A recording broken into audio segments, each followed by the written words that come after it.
So I don't know about you, but I'm a bit sick of email. So much so that I probably get a couple hundred emails a day, and I probably delete 50 of those before I even bother to open them. It's just that overwhelming. You're probably in the same boat, and so are your members, actually. So there's this really cool tool. It's called Member Text that I found out about. In fact, we had the founder on the show about a year ago. And what Member Text does is it helps members communicate directly with you via text to make their lives simple. Today, people don't want to email. They want to text, and Member Text allows them to do that. It's a really cool platform that I hope you'll check out. And you can take a look over at membertext.net. Membertext.net. They'll show you what you can do to increase engagement with your members, to have your staff get a little bit of a break from having to send all those emails and put together all those fancy email blasts that people like me don't even bother to open. So check it out. It's a great tool. You're going to love it. Membertext.net.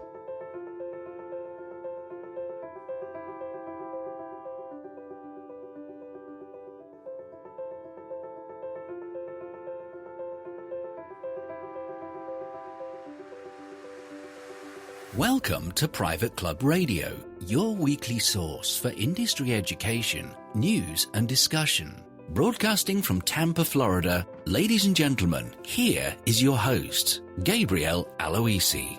So a couple of weeks back, I got an email from a gentleman named Abhishek Sonkar, who is the general manager, the 29-year-old general manager of the Amarillo Club. And if that wasn't interesting enough, Abhishek grew up in India, a small town called Mussoorie, and then he went to hotel school in Calcutta before finally heading off to Edinburgh, Scotland to get his degree in hospitality management. It's an intriguing story, so much so that I had to have him here this week on Private Club Radio. So without further ado, here's my interview with Abhishek, who goes by Abby. First question for you, Abby. You're a 29-year-old guy. You were born in a small town in India, and now you're manager of a private club in Amarillo, Texas. You've really broken the mold. And how in the world did you do that? How did that happen? Please give us some backstory, Abby. So it's an interesting story. I promise you, I'm gonna write a book one day on my life. Yeah, and that's something that's for sure. But no, story began in India. Went to high school there, and then in India, everybody wants to be an engineer and doctor. If you don't do the either, you're just considered second class, I guess. Yeah, your parents think you're worthless, right? Yeah, basically, yeah. And then Dad asked me the big question, what do you want to do after high school? And I said, I have no idea. But then suddenly I found passion for hospitality. I went to this guy, and he's like, hospitality, you become a leader at some point. And I always wanted to be a leader, and went to a hotel school in India, didn't have a lot of money, took a very big student loan. The bank wouldn't give the loan. Dad took his property papers and gave it to the bank so they can give us money. Went to the hotel school in India. They had a program that you qualify the first 5% of the people. If you do well, going to go to Scotland to study, complete your degree. Had no plans whatsoever to go to Scotland because we didn't have the money. That's it, straightforward. But Dad, I wouldn't be here without his support, and he did what he could and made sure I went to India. I did my part, he did his part, and next thing I know is I'm on a flight to London, Heathrow to Edinburgh, and got into the Edinburgh Napier University and started BA in hospitality management. While I graduated, the best student of the year, best performing student of the year, all the awards, I took all of them, and I started working for a company, McDonald Hotels, in the UK, and worked in the corporate hotel by the Scottish Parliament. Started my career there as a banquet server, and then never looked back from there. And here I am, the general manager of the Amarillo Club. Wow. That's amazing. So what got you from Edinburgh over to the United States then? So Edinburgh, I worked there, and then I worked at a golf resort, and we did the Open 2013, where Phil Mickelson was the winner, and worked closely with the RNA. And then after that, I was like, I'm going to go home. Went back to India, spent time 1 year with the family, started a business, got it up and running, designed it, everything. But then I was like, I don't want to get stuck here and just run one business, and I want to explore the world. And then Marriott International hired me, and they brought me to the States, and they asked me to work on a project for them and get a couple of properties up and running. I helped them out through the renovation period. And then while I was in town, the president of the Amarillo Club called me and invited me to have a talk with him, and hired me as a food and beverage manager back then. And then here I am, 3 years later. So from food and beverage manager, then they asked you to actually step up and become the general manager. What did you show them that they liked? Well, I was a food and beverage manager, and within like 8 months, they promoted me as assistant general manager. And then I've done that role for about 2 years, 2.5 years. And then last year, when the club was a little bit shaking, and I had we had the general manager here at the club, and then the city club, Amarillo City Club, was done. I mean, we were going to close the doors, and the board asked me to step up and take in charge of the club 1 year ago. I mean, 29 years old, falling city club, barely have money to make payroll, and I took on the club. I was like, this is what I want. I want a challenge. I mean, I had other job offers lined up. Could have made more money, but I was like, no, I want a challenge in life. I want to turn this place around. And here we are 1 year later, and very, very interesting 1 year. Got a lot of people involved, and I think I've learned a lot more in last 1 year than I've ever had in life. Right. Yeah. You've had a 35% increase in membership over the last year. You're in the middle of a $1 million renovation. So it's quite the turnaround that you're becoming a part of. And that's really cool that you wanted to take a challenge. I love that. How big was this role for you in general? I mean, what does this mean to you? I think when I was assistant general manager, I was the face of the club. And when I took the role, I filled in big shoes. I want to say that because when the club reopened its doors, when I became the general manager, I had 3 employees, and I had to open the club back in a week and a half. Wow. I mean, I had 3 employees, and I had to open the club within a week for 300 people. That night, we're going to do a grand reopening, and that's all I knew. Wow. It was a big role because I think big shoes to fill in, because I think the members and Amarillo, Texas citizens realized how important this club is. They all look towards you. You're the man. You're going to make it happen. You're going to save the club. You're going to do all of that. And pressure was on. Right. Pressure was on. Expectation was on. You were in the paper or the newspaper. I mean, the club decided to open the doors. Next thing you know is you pick up the next Amarillo Globe News, and you're on the front cover that you've been announced the general manager. You've not even sat in your chair yet, Yeah. And it was big shoes to fill in. It must have been surreal. Yeah, for sure. So you're an outside the box thinker. How do you think outside the box? What are some of those out of the box ideas that you've got? So I sat in the general manager's chair, and 1 week I studied the financials for the last 1 year, and I said, we need to come up with something else. We have amenities we have for the members. We have membership dues and everything and structure that we have. I think we need to do something else. This is not going to work. Otherwise, we're going to go back to square one. So what I did was I reached out to every single board president of the club for the last 10 years. And I had one-on-one meeting with them for an hour each within my 2 weeks of opening the club back, and tried to study their perception and try to study what they thought and what could be done, and put it all together. And what I found was all these people, and don't get me wrong, all these board presidents for the last 10 to 15 years at the Amarillo Club are big owners of this in this community in Amarillo, Texas. Like, how can I get all these people combined and make them to contribute towards the club? So I came up with and I'm sure some people have done it, but a big definite corporate sponsorship program where we have all these meeting rooms, 2-3 restaurants, and I give them naming rights. And I said, from now on, it's not going to be called this restaurant. I'll call it the restaurant that you want me to call it, whatever your bank name is, and you pay me this much a year, and I'll give you memberships and stuff like that. And the feedback I got, because that's the marketing for them, and they were like, wow, you're going to call that room? So every time a wedding happens in that room, it's not happening at the Amarillo Club, it's happening at the Happy State Bank room. I mean, every bride that prints that invitation, how many times she's going to write Happy State Bank? Invaluable marketing that I give to these people. And I think within about a month, I took it to the board, and they approved it. And within the first 3 months, everything, single room, membership, everything was sold. And I suddenly had a commitment of $750,000 to this club over the 3 years. Yeah. Wow. Yeah, that's fantastic. Yeah.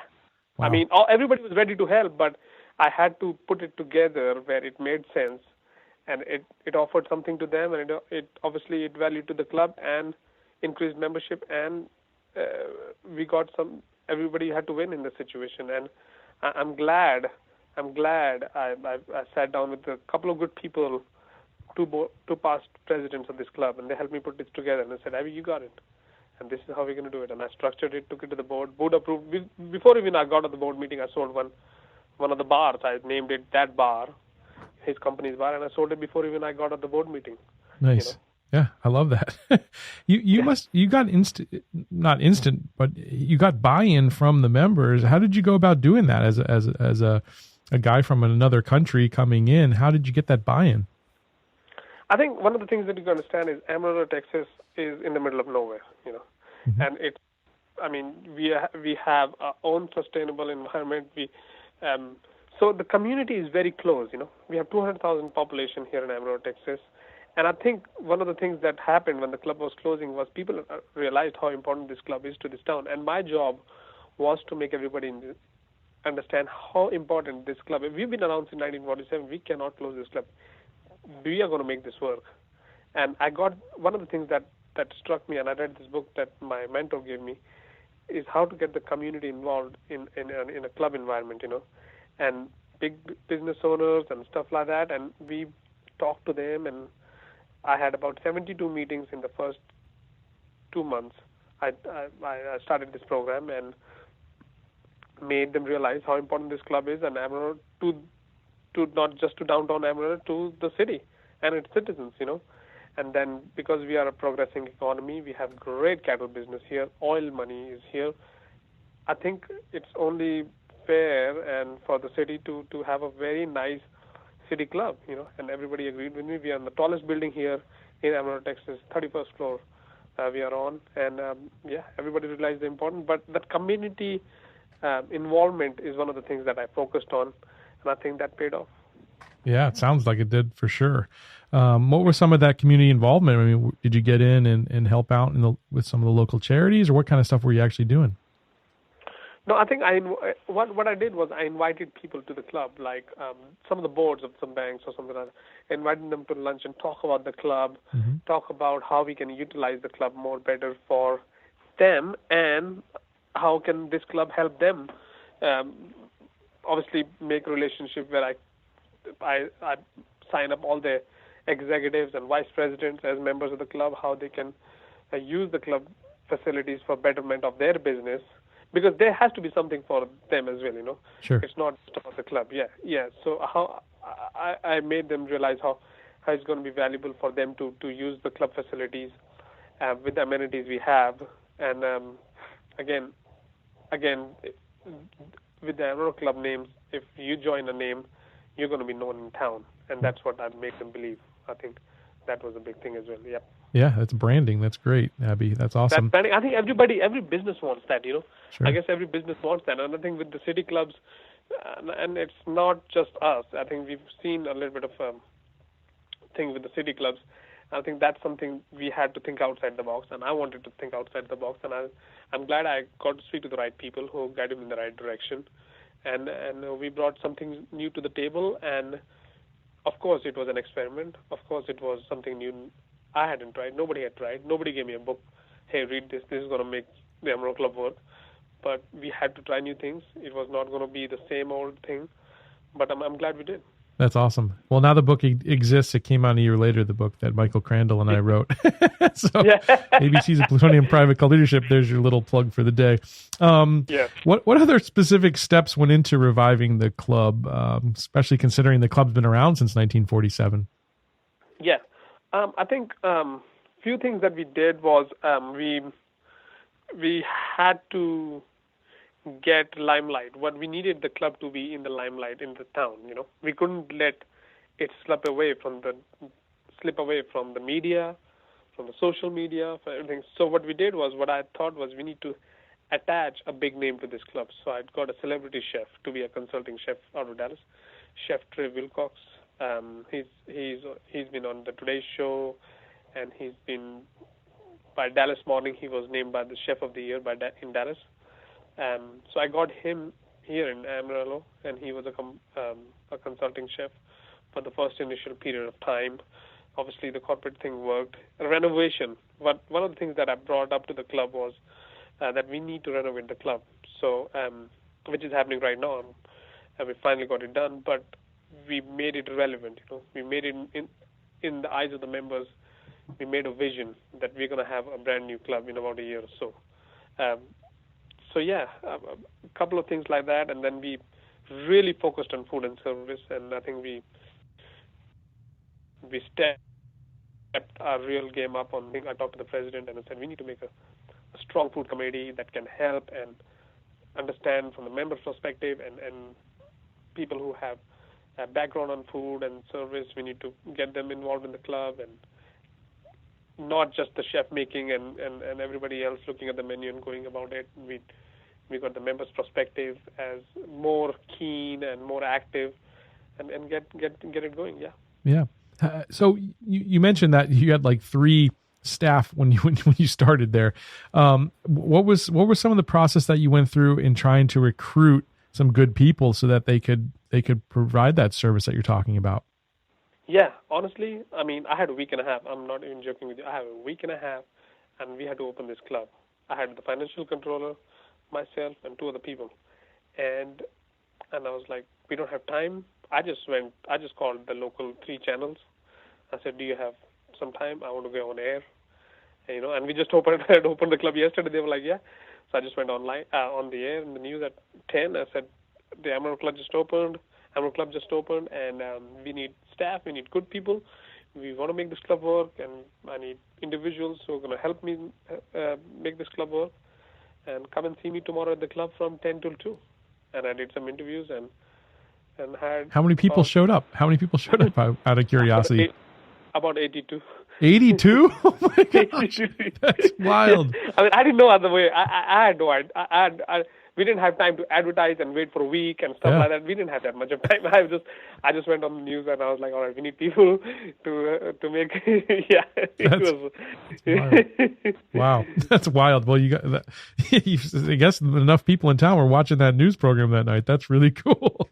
Yeah, I mean the news spread like it because it was shared on social media and everything and so on. Yeah. Sure. Yeah.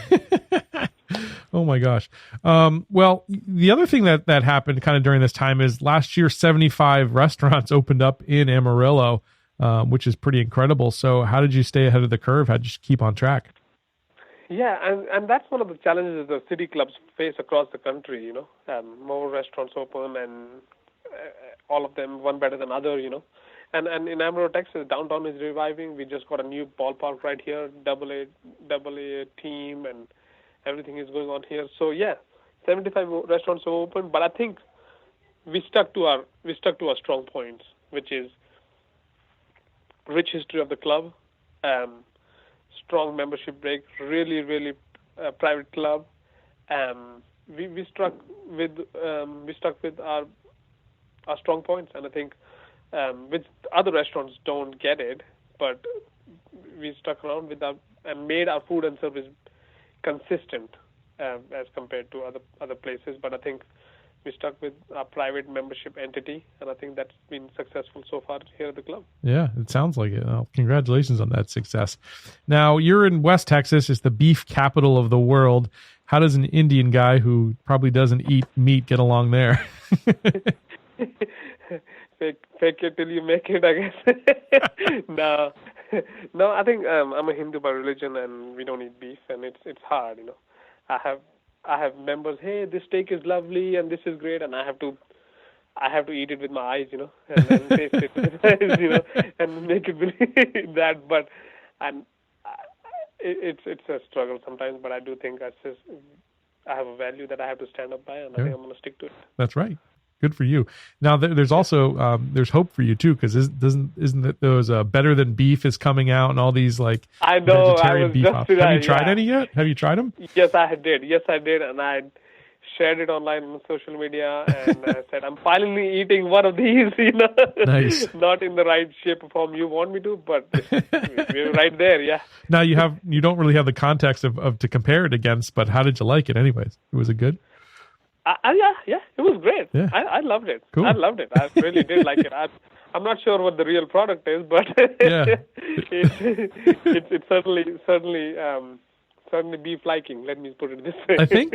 I think don't quote me on it, but I think like green peas are a big component of that actually, like green peas. That is correct. I've read that. Yes, and I've did a little bit of research, and they are killing it. That company is doing unreal right now. Yeah, I'd like to be the CEO of that one. That's for sure. If there's a young man or a child sitting back in Calcutta and thinking about his dreams, what would you say to him? What would be your advice for that young man?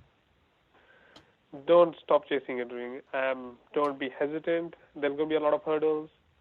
There's going to be a lot of, people saying no, what if, that if. If you believe in yourself, think about what you do, take the right steps, do the best you can, and rest will follow. That's all I have to say. Fantastic, Abby. I really enjoyed having you on, sharing your story here on Private Club Radio. Thank you so much, sir. Thank you so much. Yeah, you have a great day. Well, I certainly think that is an inspiring story, and I hope you'll share it with some friends out there as well. If there's a little boy or a little girl out there that has a big dream, have them listen to this episode. I think they'll enjoy it. I'll catch you back here next week, and until then, here's to your membership success. Private Club Radio is brought to you by Concert Golf Partners, helping to preserve and enhance private golf and country clubs. Concert Golf has the capital, expertise, and private club hospitality experience to help upscale private clubs achieving long-term success and membership growth. For 25 years, Concert Golf has allowed private club members to focus on simply enjoying their club. Visit concertgolfpartners.com to learn more about the recapitalization process.